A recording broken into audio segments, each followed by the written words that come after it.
estresse nos indivíduos normais, que não têm a doença epilepsia, ele não provoca a crise epilética. Agora, um paciente que é epilético, ele pode, numa situação de mais estresse, estar mais propenso a ter uma crise epilética.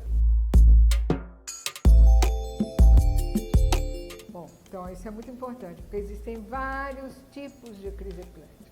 E é muito importante o médico definir o tipo da crise para ele saber qual medicamento ele vai usar. Então você tem crises que são chamadas de crises generalizadas, que elas já começam com perda da consciência.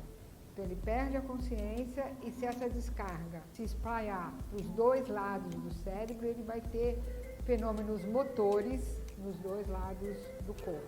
Essas crises que têm manifestação motora são as chamadas crises convulsivas. São crises epiléticas convulsivas, que têm manifestação motora. Então, as generalizadas, perda de consciência com manifestação motora. Agora, existem crises focais, que podem ocorrer numa parte específica do cérebro, por exemplo, numa área relacionada com a visão, lobo occipital. O paciente vai ter alterações visuais, crises que ocorrem numa outra região, como a região parietal. O paciente vai ter alterações da sensibilidade, ele não tem manifestação motora. Algumas crises que ocorrem no lobo temporal, o paciente tem uma sensação de um barulho diferente e não ter manifestação motora. Então você tem crises que são as crises epiléticas chamadas convulsivas, generalizadas, que têm perda de consciência e têm manifestação motora.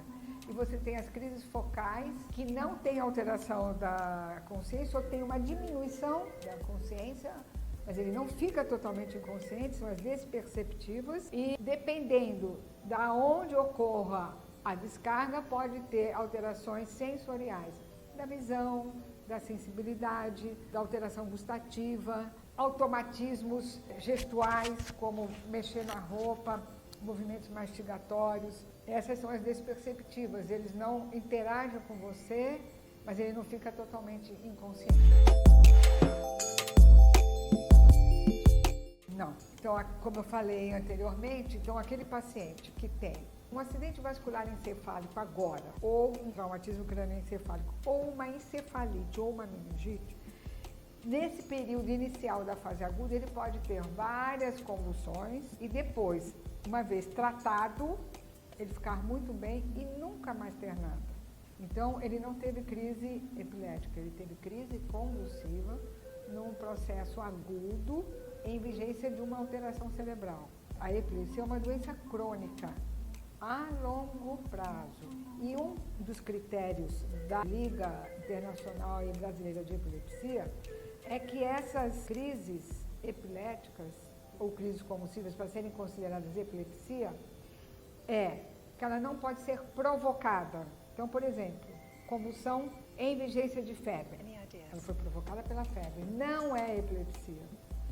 Uma crise que ocorra em função da fase aguda de um trauma de crânio. Não é epilepsia. Agora, se ficou uma cicatriz, ficou uma sequela daquele trauma de crânio, ele poderá se tornar um epilético. Então, nem toda crise convulsiva é epilepsia. Também existem alterações metabólicas de sódio, potássio, inclusive pacientes com diabetes que podem ter uma baixa muito acentuada da glicemia, então uma hipoglicemia muito acentuada, porque ele tomou muita insulina, e ele ter a crise convulsiva e ele não é epilético. E ele não vai precisar tomar medicamento.